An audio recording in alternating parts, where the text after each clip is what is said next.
All right, so I got it all painted. As you can see, it's a kind of a bright green, metallic green. I don't know if I'll be able to see the kind of the detail color, but there's some kind of pearl in there.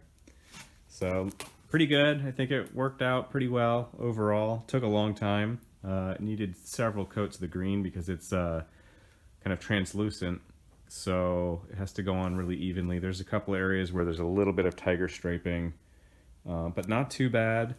I have a couple drips that I'm gonna have to correct.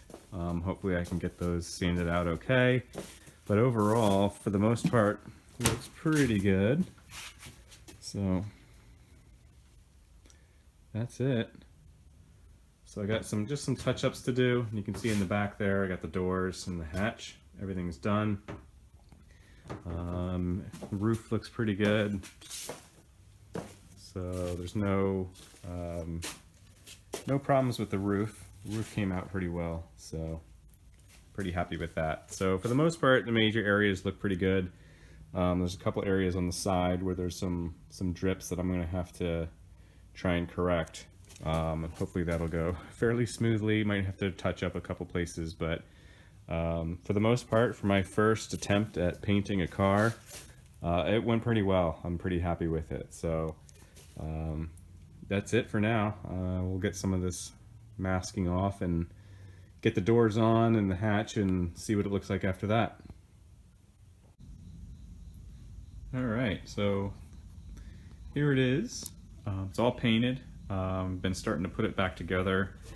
As you can see, so I haven't polished it yet, so there's still a little bit of kind of that orange peel to the paint, but I fixed some of the drip marks and some of it where it was a little bit tiger stripe, so I basically just kind of went over it with another couple more layers of the paint, and that pretty much took care of what I needed. So it's a little bit darker than I want it right now, but as soon as I polish and buff it, it's actually going to lighten up a little bit because I'm going to be taking off kind of just a very light layer of paint, and it'll kind of get it to the color I want. I don't know if you'll be able to see, but so I did not repaint the headlights area because that was pretty good. So you can see a little bit of a difference in the color. And so this one is kind of what the color I want it to be.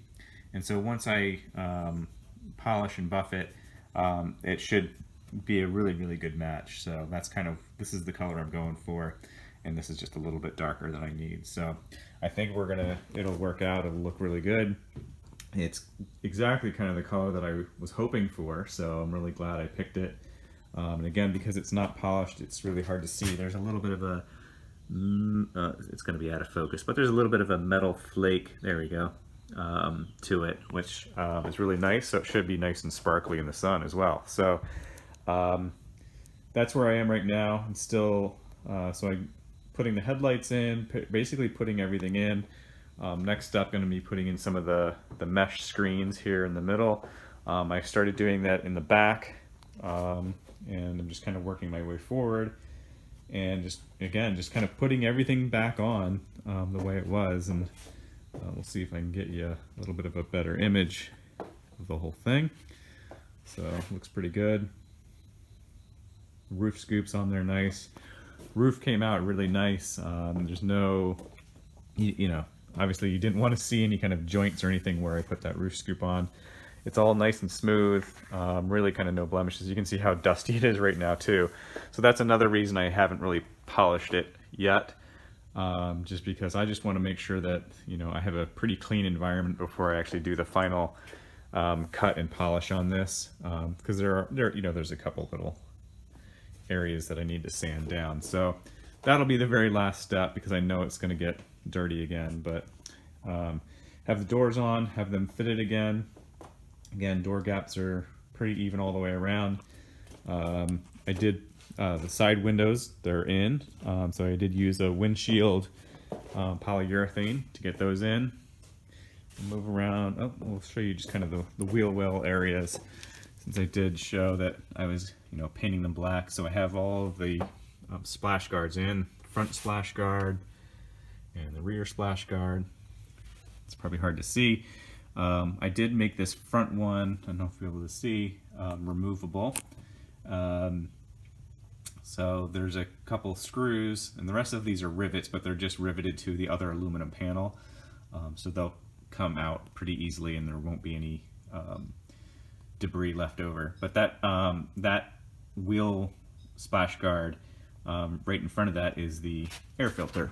So need to be able to change that if I need to, because that's in there. So I do have this mesh on this side.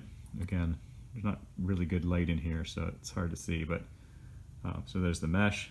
Air filter's right behind that. Only way to get to it is through that wheel well. So made that one removable. Come around to the back. So got the back lights on. That's what it looks like. I just finished, so I put the rear hatch glass, that's on as well. That's on permanently. And also did these mesh inserts in the back where I had it, around the exhausts, and on the other side. The lights, the tail lights are in, reverse lights, and license plate lights, and rear view camera. So that's all in. I'll be doing the carbon fiber rear splitter at the probably next, since now I have these the wheel well splash guards in. Again, here's the little side vent mesh, those are in. And same thing on this side, made this front splash guard in here removable because the fuel tank fuel pumps are in front of that. So if I ever need to access the fuel pump, I'll be able to do that pretty easily. And interior is also coming along. So as you can see, I got the center console pretty much in. Have the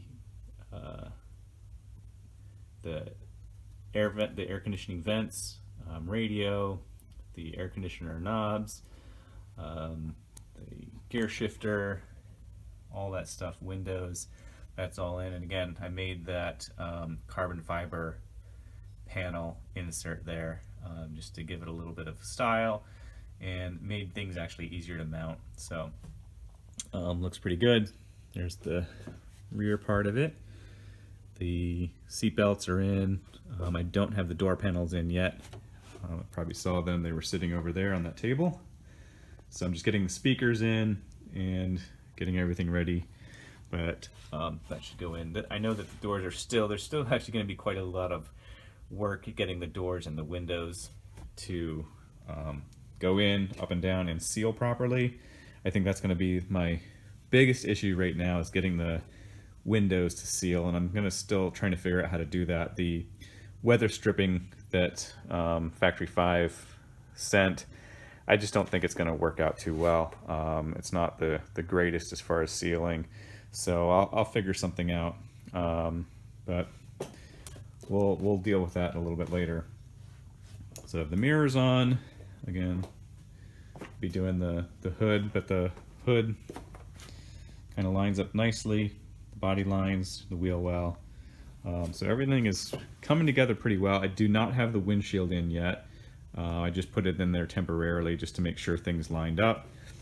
Make sure, again, the gaps are okay, and that it actually goes down far enough that it will, when I do put the urethane sealer, it will sit nice and flat, and you know that it sits evenly all the way around, which it does. So everything seems to be working out as far as that's concerned. So I think that's it. Again, coming together pretty well. Hopefully, you know, I'll get this finished up fairly quickly. There's not a whole lot left to do.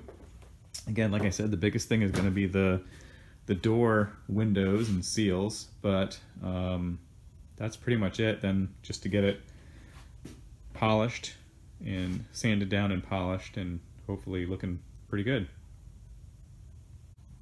So I did forget to mention that the things I'm working on right now, again, so now I showed you the rear splash guards. Now I'm doing the front splash guards, so I have them down here, and I'm just kind of getting them mounted. So there'll be one in the back here, and then also one in the front with a little access panel for all the headlights and stuff. So that's next. The one thing I didn't show, but so I have the gas struts here for the hood. For some reason, one of them just stopped working, so I had to order some new ones. I ordered, I don't know if I'll be able to show this, but I ordered one that was a little bit of a heavier. I think they originally came as 25-pound struts, and I ordered one that was 45 pounds. And I'm going to see if I can show you why. I'm just going to come around here. Oh, and I do have the door poppers are in and should be working. So if I press number 1, all right, there we go. So that works. And again, the hood latch. So, oh, here's the dash. All the gauges are in. I still have to fix the steering wheel, the rest of the steering wheel. That's another thing I'm doing. Hood latch is down here, and it is functional, works. So one of the things is with the hood that, I don't know if you'll be able to see, but it's very, not very flexible, but it does flex, especially when you're closing the hood. And so it's really hard to do from one side to close the hood, and it was flexing a lot with these 25-pound struts. So I figured what I'll be doing most of the time is, you know, closing the hood from the driver's side. So I actually have the 25-pound strut on this side, and I have a 45-pound strut on the other side, just to kind of make it seem like someone is on the other side, kind of also helping to close the hood. So it just gives a little bit of extra, and it actually closes pretty straight and smoothly. So you just give it a little push down and it's sealed. So, but you do have to go around to the other side and, you know, just make sure it gets latched. But it made it a lot easier to close the hood with one person having a different strength strut on the passenger side. So if anybody's building one, it really kind of works a lot better that way, in my opinion. So there you go.